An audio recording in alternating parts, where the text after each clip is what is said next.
Hey guys, Redneck Mini 14 here, and if 2020 has taught me anything, it's that we all need to be a little more prepared.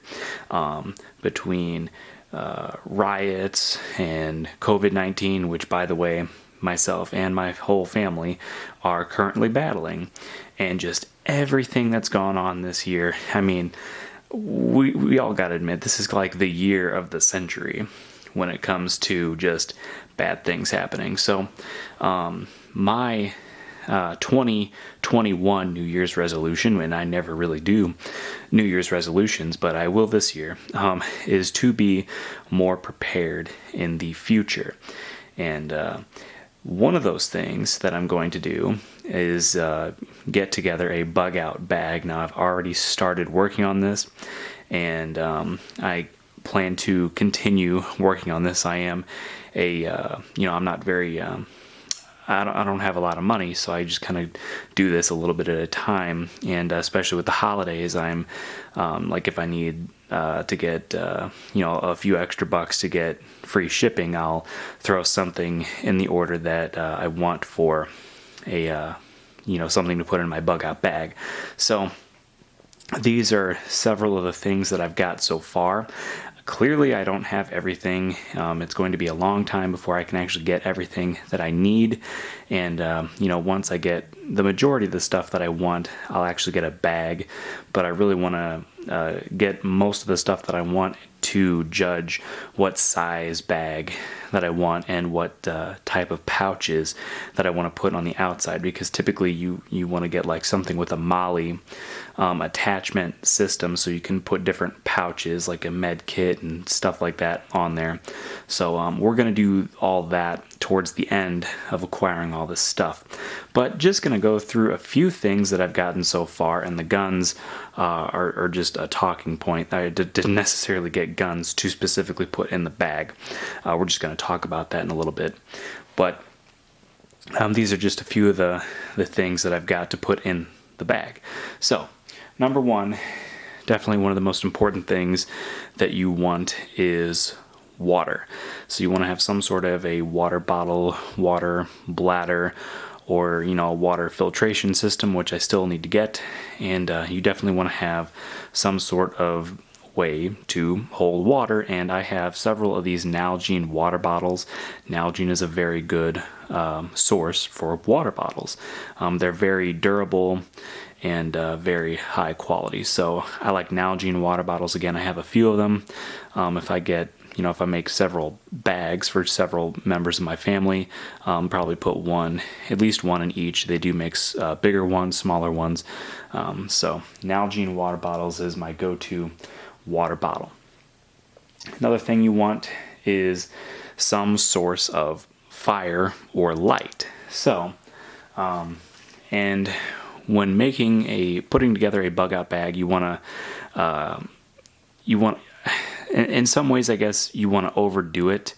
In some ways, you don't want to overdo it. But one of the things you want to do when making a bug out bag is kind of get things that serve more than one purpose. And here we have a 5-in-1 survival whistle.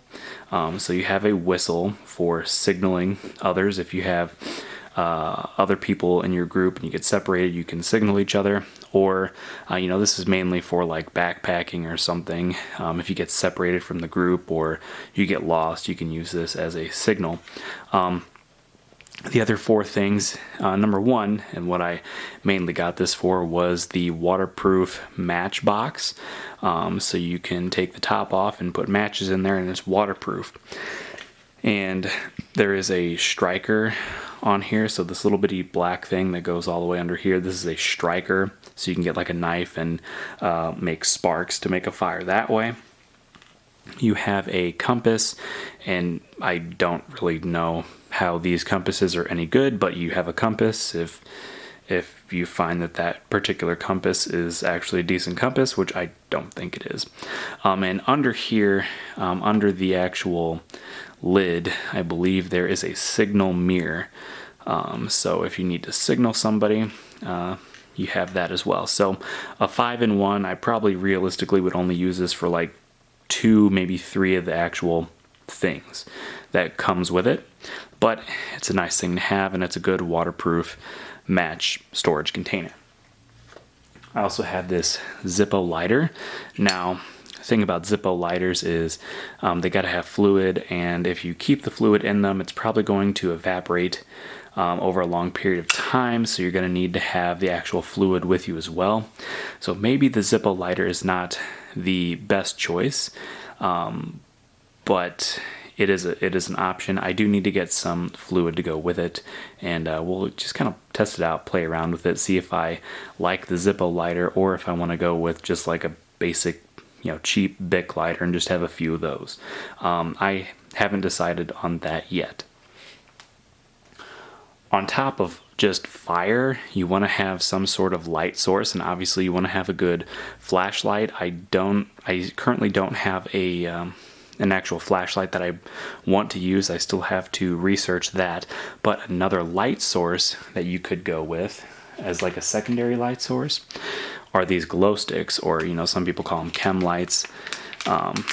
They're good for 12 hours. These particular ones are 6 inches long, good for 12 hours, and they're green. You can get them in different colors. I typically just like the green because that's your basic color. They come in like yellow and all different kinds of colors. This was a 12 pack, I believe, and it was pretty decent. It was a pretty good deal. Not a whole lot of money, and they're only good for so many years, so you want to keep an eye on that. And when the expiration date's coming up, maybe you want to use it for like the kids going trick-or-treating or something, or just have a little fun with them, because you bought them, you don't really want them to go to waste. Another thing you want is to have some sort of rope, and mainly for like building shelters and stuff. Now, I have paracord, and I have 3 different colors here, and that's because I'm going to cut it up into different lengths and have a color-coded paracord system. So, I'll talk about this more in a different video, but basically the different colors will represent different lengths of rope, and I'll have several different lengths, and I'll get like a bag and put them in, and that'll be my my rope or my string that I keep. And I may get like another like big, thick, good piece of rope as well, but for most of the time, paracord's probably going to be a good option for rope. And again, I'll talk about a lot of these things in other videos. I do have a prepping playlist on my channel. It only has a few videos in it right now, but I plan on putting more videos in that specific playlist. Just another good thing that's good to have, and you can use these for many different things, is Carabiners.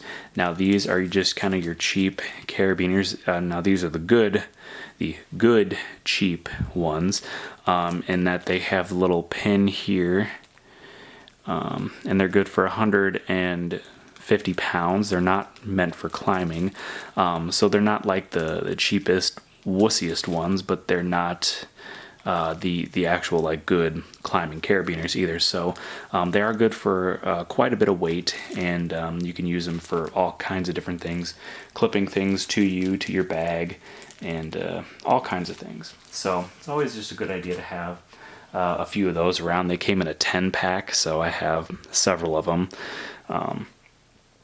And another thing you're going to want to have is you're going to want to have like some kind of a tool kit to use for different things that you might need. And one thing, and something that you're probably just going to have on you in general, is a good knife. This is just a Milwaukee Fastback that I got from Home Depot. Good, quick deploying knife, and just a good knife to have. Something I'd probably just have on my person, or I could have it clipped on the outside of the bag. But you definitely want a good knife. And you're going to want to have some kind of a tool for getting like firewood and stuff. And something I wanted to test out was this little hatchet from Gerber. This is called the Gator, like the Gator Combo Axe, I think is what it's called. They make, this is the small one, and they make a bigger one too. So it's basically just a small hatchet. I wanted a hatchet with a a fair amount of width to it to double as a hammer. So if you have to like drive tent stakes in or something like that, the way it's shaped doesn't really give you a whole lot of like leverage, but it does work, and you could use it as a hammer if you wanted to. The other thing I like about this particular hatchet is it has a knife in the handle. The bigger version has like, it's either a bigger knife or it's like a saw. I think it's a saw, but it is quite a bit bigger. I wanted the smaller one because it would fit in a pack or attached to the outside of a pack a lot better. And then of course it came with your little sleeve here. And one other thing that I got, and this is again something you would want to keep in your toolkit, this is a Lockpick set. Now, I know some of you are like, why the hell would you want a lockpick set? Well, when you're out and about in, like, say, the zombie apocalypse or the nuclear holocaust or whatever, and you're going from place to place, you might occasionally want to get into a building or unlock a padlock or something. So this is definitely a good tool to have. Now this is just a kind of a cheap one that I got, but it does work. I use it on the practice lock that it came with, and I used it on a master lock that I had, and I was able to unlock both of them several times, just kind of playing around with it. So this is just kind of a nice little skill to have, and definitely something you would want to keep on you. It's not very big, it's not very heavy, so it's not like it's going to sacrifice a whole lot of weight. And again, this was just a cheap one. They do make nicer ones, so after I get good with this cheap set, I might get a nicer set and keep it in my bag as well. And the last thing that I really have to talk about now, obviously there are more things you want to have, is you want to have some sort of self-defense weapon. So like whether it's just a gun that you have that's your everyday carry, like this Car K9 right here, or if it's something that you want to specifically keep in the bag, like a bigger pistol like this Ruger P95, you definitely want to have at least one. If you have two, like if you keep one in the bag and you have your everyday carry on you and you take that with you as well, well, that's just a bonus, I guess. And you can always hand one of them off to somebody else in your group, in your family or whatever, if you come across somebody who you find will be a valuable asset to you.